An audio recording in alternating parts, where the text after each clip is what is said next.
Orlando suggested that Oliver and Aliana should get married the next day. Orlando এটাই পরামর্শ দিল যে Oliver অ্যালিয়ানা যেন পরের দিন কি করে নেয়, বিয়ে করে নেয়। And he would invite the Duke to their marriage. আর যেন ডিউককেও নিমন্ত্রণ করে তার বিয়েতে আসার জন্য। He also advised his brother to be quick to consult same with Aliana. বললো তুই যা তাড়াতাড়ি অ্যালিয়ানার সম্মতিটা নিয়ে আয়, যে অ্যালিয়ানাও রাজি আছে কিনা সেটা তো দেখতে হবে। When Oliver went to Aliana, যখন অলিভার অ্যালিয়ানার কাছে গেল, Ganymede came to Orlando. Ganymede কার কাছে চলে আসলো? ওরল্যান্ডোর কাছে আসলো, to enquire about his health, তার শরীর স্বাস্থ্য কেমন হচ্ছে সেটা জানার জন্য।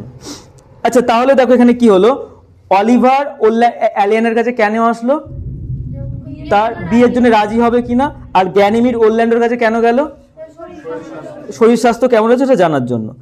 Orlando and Ganymede talked of how Oliver and Aliana loved each other from their first sight, and Orlando informed that his brother had gone to her to ask for her hand. দেখো, Orlando আর Ganymede বললো যে Oliver অ্যালিয়ানা কি করে প্রথম দেখাতে একে অপরকে ভালোবেসে ফেলেছে। আর এটাও বললো, Orlando এটাও জানালো তার ভাইকে, তার ভাই তার বিবাহের জন্য সম্মতি নিতে গিয়েছে। আচ্ছা, বলছে তার হাত চাইতে গেছে। হাত চাইতে মানে কি হাত কেটে নিয়ে আসবে? বুঝছে না, হাত চাইতে মানে কি বলতো, তার সম্মতি আদায়ের জন্য গিয়েছে। They would get married the next day if Aliena was willing. তাহলে কি হবে, অ্যালিয়ানা যদি রাজি হয় তাহলে কি পরের দিন বিয়ে হবে। He wished he could be also married on the same day to his fair Rosalind. দেখো, তারও তো শখ আছে। বলছে যে কি হবে, আমিও চাই আমারও যেন আগামীকাল রোজালিনের সাথে যেন বিয়ে হয়ে যায়। মানে আমার দাদার তো অ্যালিয়ানার সাথে বিয়ে ঠিক হতে চলেছে, আর আমার দাদার অ্যালিয়ানার সাথে বিয়ে ঠিক হতে চলেছে, আর আমারও ভালো হবে যদি কালকে রোজালিনের সাথে আমার বিয়েটাও একই মণ্ডপে হয়ে যায়। Ganymede liked the proposal and said that if Orlando really loved Rosalind, he should have his wishes fulfilled. Ganymede সত্যি এই প্রপোজালটা ভালো লেগে গেছিল। মানে ও তো ভেতরে কি রোজালিন্ড না, মানে ভেতরে তো রোজালিন্ড আছে ওর। গ্যানিমিড প্রস্তাবটা ভালো লেগে গেল, আর অরল্যান্ডোকে বললো যদি অরল্যান্ডো যদি সে সত্যি তো রোজালিন্ডকে ভালোবেসে থাকে তাহলে কালকেও তার ইচ্ছাটা পূরণ হবে বলে দিল। She said that she would try to bring Rosalind the next day by a special magical power. বলছে কালকে সে একটা বিশেষ জাদুকরী একটা শক্তি দিয়ে কালকে তাকে ফিরিয়ে নিয়ে আসবে রোজালিন্ডকে, which she had learned from her uncle, যেটা সে তার কাকার কাছ থেকে শিখেছে। মানে কাকার কাছ থেকে শেখা একটা জাদু, সেই জাদু অনুযায়ী কি করবে, কালকে সে রোজালিন্ডকে ফিরিয়ে আনবে। না, গ্যানিমিডের কাকা তো কে আমরা জানি না। গ্যানিমিড তো একটা মন গড়া চরিত্র, এটা রোজালিন্ড না, এটা হচ্ছে গ্যানিমিড বলছে। হোয়েন গ্যানিমিড সে তখন গ্যানিমিড বলল, put on your best cloth, তোমার সব থেকে ভালো জামাটা পরে থেকো, অ্যান্ড বিট দ্য ডিউককে জানিয়ে রেখো, অ্যান্ড ইউর ফ্রেন্ডস, তোমার বন্ধুদেরকেও জানিয়ে রেখো, ফর টু ইউর ওয়েডিং, তোমার বিবাহের জন্য। For if you desire to be married tomorrow to Rosalind, she will be here. তুমি যদি কালকে রোজালিন্ডকে বিয়ে করতে চাও তাহলে দেখবে সে কালকে তোমার কাছে চলে আসবে। The fond lover could not believe his years, সেই পাগল প্রেমী নিজের কানকে মানে বিশ্বাস করতে পারল না, মানে সত্যি কি কালকে আসবে। এবার মানে রোজালিন্ড গ্যানিমিড বলছে যে যদি তোমার যদি ভালোবাসা সত্যি হয় আর তুমি যেটা মন থেকে যদি চাও তাহলে অবশ্যই কালকে আসবে, রোজালিন্ড চলে আসবে। আর ও নিজের কানকে বিশ্বাস করতে পারছে না, সত্যি কি কালকে আসবে। দ্য নেক্সট মর্নিং, দেখো পরের দিন সকালবেলা both Oliver and Orlando came to ডিউকের কাছে আসলো, অ্যালং উইথ অ্যালিয়ানা। কার সাথে? অ্যালিয়ানার সাথে। The duke surprise to hear that it was his own daughter to be brought here. Duke এটা জেনে অবাক হয়ে গেল তার নিজের মেয়ে নাকি সেখানে তাদেরকে নিয়ে এসছে। আস্কড ওরল্যান্ডোকে জিজ্ঞেস করলো, if really the miracle could be done, সত্যি এরকম অদ্ভুত কিছু সে কি করতে পারবে। As Orlando strive to answer, যখনই ওরল্যান্ডো উত্তর দিতে যাবে, Ganymede came to the duke, Ganymede ডিউকের কাছে আসলো। গ্যানিমিড মানে ভেতরে কে আছে? রোজালিন্ড।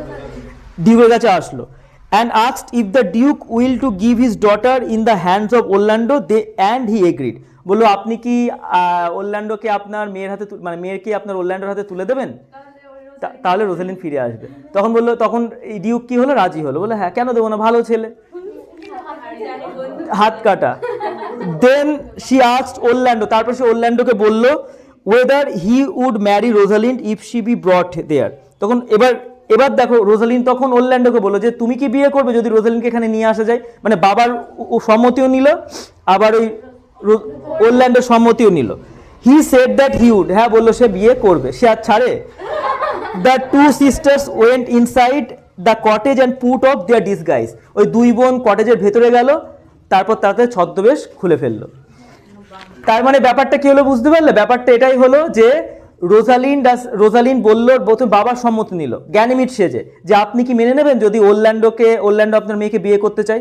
তখন বললো হ্যাঁ। আবার তারপরে বললো, তখন ওরল্যান্ডোকে বললো যে তুমি কি মেনে নেবে যে যদি রোজালিন ফিরে আসে তুমি কি বিয়ে করবে? বলছে হ্যাঁ বিয়ে করবো। যে আর কোনো অসুবিধাই ছিল না, শেষ পর্যন্ত ওরা দুজনা গেল, সিলিয়া আর কে, রোজালিন ভেতরে গেল, ও নিজের বেশে ফিরে আসবে। দেখো রোজালিন যদি গ্যানিমিড থেকে যদি রোজালিন যদি নিজের বেশে ফিরে আসে তাহলে তো অ্যালিয়ানাও তো ফিরে আসতে কোনো বাধা নেই, ঠিক আছে। তারপর দেখো when all persons were eagerly waiting for a miracle to happen, যখন সমস্ত ব্যক্তি একটা অদ্ভুত কিছু ঘটবে বলে মানে অপেক্ষা করে আছে আগ্রহের সাথে, Rosalind and Celia entered in their personas, তাদের নিজের বেশে রোজালিন্ড আর সিলিয়া আসলো। And Rosalind threw herself to on her knees, আর রোজালিন পুরো হাঁটু গেড়ে তার বাবার সামনে, টু হার ফাদার, তার বাবার সামনে বসে পড়লো, ফর হিজ ব্লেসিং, তার আশীর্বাদ চাইতে। Rosalind then related the whole episode of her banishment from the palace and their adventure to the forest in search of her father, তখন তার বাবাকে সব ঘটনা বললো, তাদের ওই জঙ্গলে বিতাড়িত হওয়ার ঘটনাটা, তারপর তার বাবার খোঁজে এদিক ওদিক যাওয়া, সব হ্যাঁ পুরো ঘটনাটা বললো। কি সেজে? আর কিছু সেজে নেই, এবার রোজালিন তার নিজের চরিত্রে আছে, মানে রোজালিন তার নিজের বেশে আছে। The duke wept in joy, duke আনন্দে কান্নাকাটি শুরু করে দিল, to get back his own daughter and gave all of them his heartiest blessing, তার নিজের মেয়েকে ফিরে পেয়ে আর সবাইকে শুভেচ্ছা জানালো এবং সবাইকে আশীর্বাদ করলো। The two couples got married in the forest, ওই দুইজন কাপল মানে দুই যুগল মানে কারা কারা বলো তো? অ্যালিয়ানা আর অলিভার, আর তোমার রোজালিন্ড আর ওরল্যান্ডো, দুজন কাপল ওই জঙ্গলে বিয়ে করে নিল। The marriage did not have the splendour of the royals, বিয়েটাই হয়তো তোমার রাজকীয় জৌলুস ছিল না, but it was the happiest marriage that could ever be imagine, কিন্তু বিবাহটা ছিল সব থেকে একটা সুখী বিবাহ, যে কেউ মানে কল্পনা করতে পারে তার থেকেও বেশি। কারণ দেখো যে যার নিজের মনের মানুষকে ফিরে পেয়েছে কাছে। As they were having their venison, আচ্ছা ভ্যানিসান মানে হরিণের মাংস, মনে রাখবে। তাহলে তারা যখন হরিণের মাংস খাচ্ছিল, and thought that there was nothing more to be wanted at that time, আর ভাবছিল এর থেকে ভালো কিছু আর তাদের জীবনে আর এখন কিছু চাই না। আ মেসেঞ্জার অ্যারাইভ, একজন দূত আসলো, টু ইনফর্ম দ্য ডিউককে জানাতে, মানে ব্যানিশ ডিউককে জানাতে, that his dukedom has been restored to him, যে তার রাজত্ব আবার থেকে ফিরিয়ে দেওয়া হয়েছে। কেন? এবার তোমরা বুঝবে। এবার দেখো মানে লাস্টে সব তো ভালো হবে, এটা তো একটা কমেডি, রোমান্টিক কমেডি। তাহলে যখন দেখো তারা যখন দুজন যুগল যখন বিয়ে করে যখন তারা কি খাচ্ছিল? ভ্যানিসান খাচ্ছিল, সবাই মিলে হরিণের মাংস খেতে শুরু করলো, সবাই ভাবছে এর থেকে সুখের মুহূর্ত কি হতে পারে।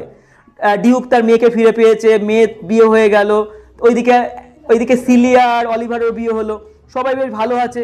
ঠিক সেই সময় একটা মেসেঞ্জার এসে জানালো যে আপনার রাজ্য আপনাকে ফিরিয়ে দেওয়া হয়েছে। কি করে দেখো? দ্য ইউসার্পার কথা মনে আছে? সেই জবরদখলকারী enraged at the flight of Celia and hearing the men of great oath were following the banished duke to join him in the forest, ওই ডিউক শুনতে পেয়েছে সিলিয়া তো তার মেয়ে, নিজের মেয়ে তাকে ধোকা দিয়ে চলে গিয়েছে না, ওই রাগে আর কয়েকজন ভালো ভালো প্রজা ওই ব্যানিশ ডিউকের সাথে যুক্ত হয়েছে জঙ্গলে। এই দুটো কথা শুনে resolve to put an end to this misery, যে এর এবার একটা রফা করে ছাড়বে, মানে আমি এবার একটা শেষ দিকে ছাড়বো। ওই জঙ্গলে গিয়ে ওর মেয়েকে তো নিয়ে আসবেই, কারণ ও ভাবছে ওর মেয়েকে হয়তো জোর করে হয়তো নিয়ে টিয়ে গিয়েছে, বা মানে আমার মেয়ে আমার কথা না শুনে অন্য একটা মেয়ের সাথে চলে গেল এইভাবে আমার শত্রুর কাছে।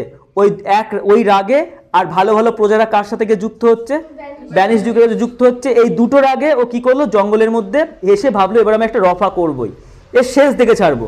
দাস হি ব্রট আ হিউজ আর্মি, একটা বিশাল আর্মি নিয়ে এসেছিল to execute his design to kill his brother, but as province would have it, he was completely changed by a hermit whom he met as he entered the forest. কিন্তু মাঝপথে কি হলো?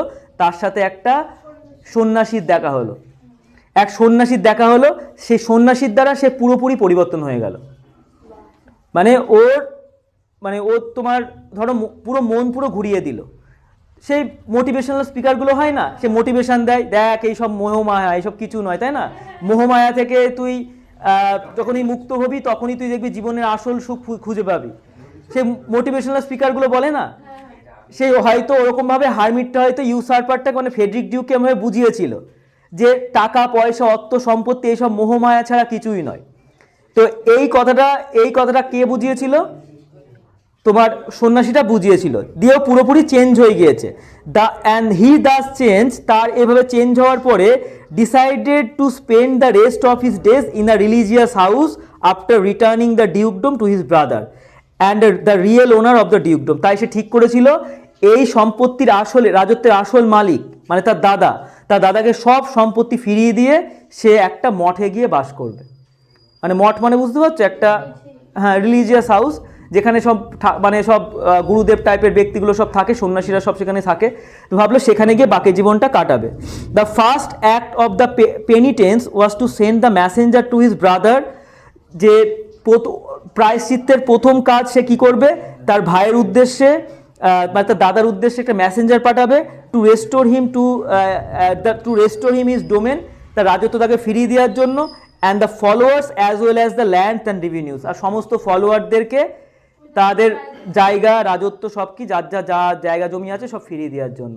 তাহলে এটা তার প্রায়শ্চিত্তের প্রথম কাজ হবে, প্রায়শ্চিত্তের প্রথম কাজ। এই কাজটাই তো করলো। The news was unexpected and it was welcome come at a time to enliven the festivity and rejoicing of the two marriages. দেখো এই নিউজটা বা এই খবরটা পুরোপুরি অপ্রত্যাশিত ছিল সবার কাছে, আর সেটা কি করলো, আরও ওই অনুষ্ঠানটাকে আরও যেন কি প্রাণবন্ত করে তুললো, আরও ওদের খুশি বাড়িয়ে দিল, তাদের দুজনের বিবাহের খুশি কি আরও বেড়ে গেল। Celia complimented her cousin on her good fortune which had happen to the duke and wished her joy. সিলিয়াও তার দিদি মানে রোজালিনকে তার বাবা বাসা সম্পত্তি ফিরে পেলো, তো সেই কারণে তাকেও কি উইশ করলো, তাকে তার জন্য শুভকামনা করলো, আর সে তার বললো তো তোর জীবন আনন্দে ভরে উঠুক। কাকে বললো বলো তো? সিলিয়া রোজালিনকে। The duke now had the opportunity to reward the true followers who had stayed with him in his adversity. তখন ডিউকও একটা সুযোগ পেল যে তার সেই অনুগামীদের মানে বিশ্বস্ত অনুগামীদেরকে একটা পুরস্কৃত করার, যারা তার সাথে কঠিন সময়েও ছিল। মানে ধরো যারা শুধু দুঃখের সময় থাকে, মানে যারা শুধু তোমার সুখের সময় থাকে, তারা কি তোমার নিজের মানুষ? তোমার নিজের মানুষ কারা বলো? যারা তোমার খারাপ সময় তোমার পাশে গিয়ে দাঁড়ায়, তারা তোমার সবচেয়ে কাছের মানুষ। তাই এখানে ওই ডিউক, দেখো ডিউকের সাথে তো ওরা নাও আসতে পারতো, কিন্তু দেখো ডিউক বলছে না, আমাদের ডিউক জঙ্গলে গিয়েছে, জঙ্গলে আছে, ফরেস্ট গার্ডেনে আছে, আমরাও কি করব? ফরেস্ট গার্ডেনে গিয়ে থাকবো, আমরাও এখানে থাকবো না। তাই ওরাও দেখো চলে গিয়েছে ওখানে। তাহলে এই এটা তো বিশ্বস্ত অনুচর ছিল, তাই তাদেরকেও কি করলো? পুরস্কৃত করার একটা সুযোগ পেল। ঠিক আছে? ইন হিজ অ্যাডভার্সিটি মানে তার দুঃখের সময়। And the worthy followers were pleased to return with him to the palace of the lawful duke. আর ওই যোগ্য ফলোয়াররা অনুগামীরা তারাও তাদের ডিউক প্রাসাদে ফিরে গেল, তারাও তার সাথে প্রাসাদে ফিরে যেতে পারলো বলে তারাও খুব খুশি হলো। মানে এক কথায় পুরোপুরি একটা হ্যাপি এন্ডিং, সবাই খুশি।